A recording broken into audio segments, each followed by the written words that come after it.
ومن أحسن قولا ممن دعا إلى الله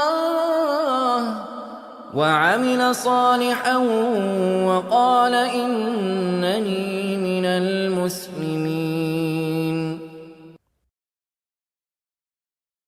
Alhamdulillah wa salatu wassalam ala Rasulillah. There's a lot of confusion online nowadays about this issue of angels and free will. Do angels have free will? And seeing some of this confusion, I think we need to get to definitions. We need to define what are we talking about. Some people have taken the definition of free will as understanding right from wrong and choosing that which we consider to be right. That is not the definition of free will. That is the definition of morality. And I will read to you the textbook definition of morality refers to the capacity to distinguish between that which is considered right and wrong and to act based upon that understanding. Now, no doubt angels have morality, right? What we would consider as aql, as intelligence, as the ability to ikhtiyar, to choose that which they see to be right. That is there, no doubt. Irada, this was something angels have. And we can prove that from the authentic hadith, where the man who had killed 99 people, and then when he thought he couldn't be forgiven, he killed another, made it 100. I'm going to summarize from the hadith. Having killed 100 people, when he went to the person of knowledge, who was told him that you can be forgiven, but you have to leave your evil environment and go to the place of the pious. The man died on the way, and both the angels of punishment and mercy came. So this means the angels, the authentic hadith tells us that they have the ability to discern. They have the cognitive ability to understand right from wrong. Both groups of angels, the angels of mercy and punishment, in doing what they're ordered, obeying Allah. One group, they made the decision that this man had not reached the place of the pious, so he should be punished. The other group, they using their own intelligence, what Allah blessed them with, they said no, he was on his way, he had made his path already, so he should be forgiven. Now Allah subhanahu wa ta'ala, from his infinite mercy, made the distance between the man and the place of the pious shorter for him, and he was forgiven. And the angels of mercy took him, and the angels of punishment left him in obedience to Allah. Now this is not free will, this is morality, that they understood right from wrong, and they acted on what they saw to be right. This, there is no doubt, in ikhtiyar, in irada here, the malaika, the angels have this. But let me read you to the definition of free will. It is the ability to act and make choices independent of any outside influence. Free will means to act according to your own desires. Now, this is very important. Essentially doing as you wish. Making choices spontaneously without external constraints. The concept of free will inherently means that individuals have the ability to make bad choices as they will. And it implies the freedom to choose any action, even those considered morally wrong. This is something malaika do not have. As we see from the Quran, in Surah Tahrim, Allah subhanahu wa ta'ala tells us about the malaika, لا يعصون الله ما أمرهم. They do not disobey Allah subhanahu wa ta'ala in what they are ordered. And this is not to just show their greatness. If you look at the context of the verse, it's talking about saving yourselves and your families from a hellfire whose fuel is that of people and stones. And appointed upon it are malaika, angels that are stern and harsh, and they do not disobey Allah. It's not praising the angels just because of their obedience, but it's warning us that they are stern. They do not disobey the order of Allah. They're not going to show pity or favoritism. No, they do not disobey the orders of Allah. They do what they are ordered. So that is the context of this. Now, when we talk about angels and free will, we always have to go back to the nusus, to the evidences, right?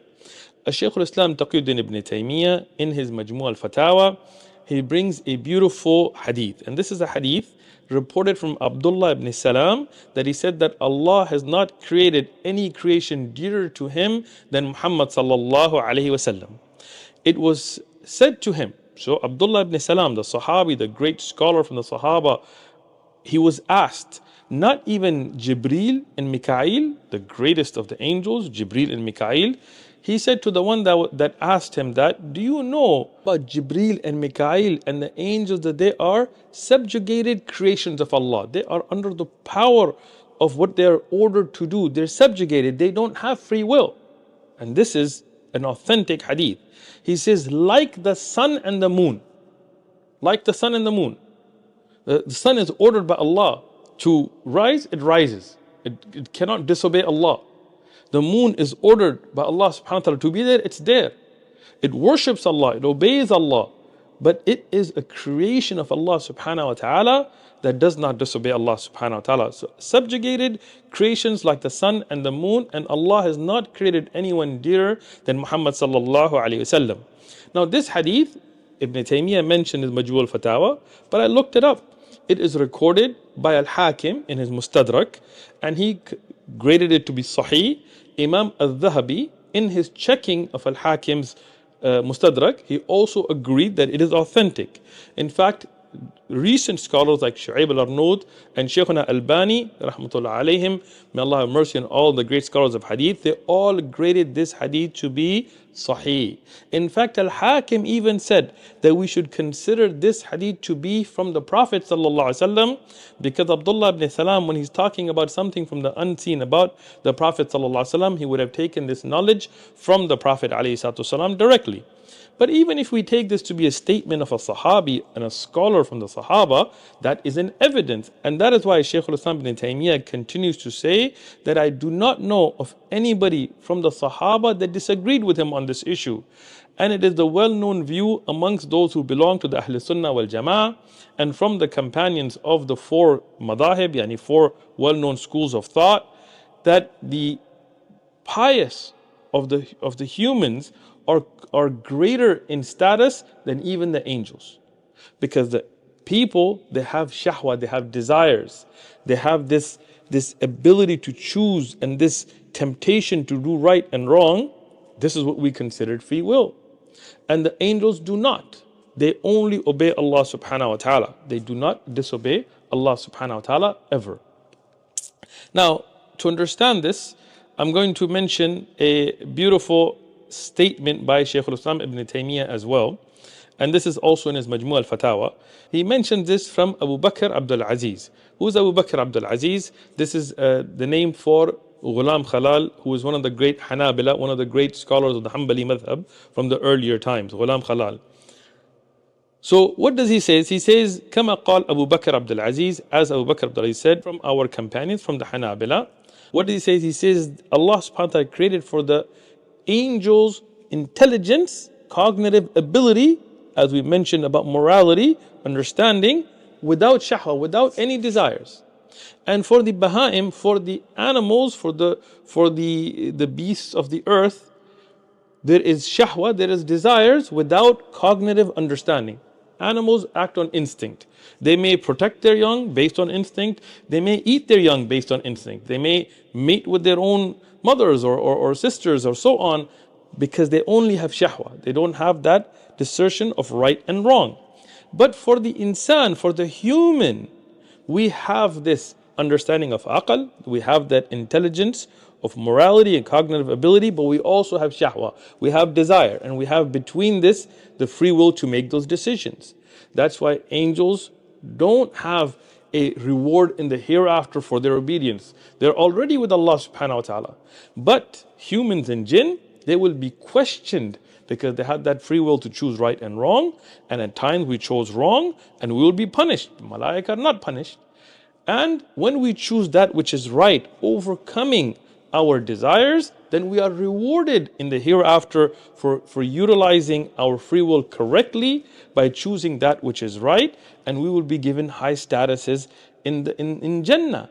And the angels will be serving us in Jannah. Why? Because the angels, they stay at that same space.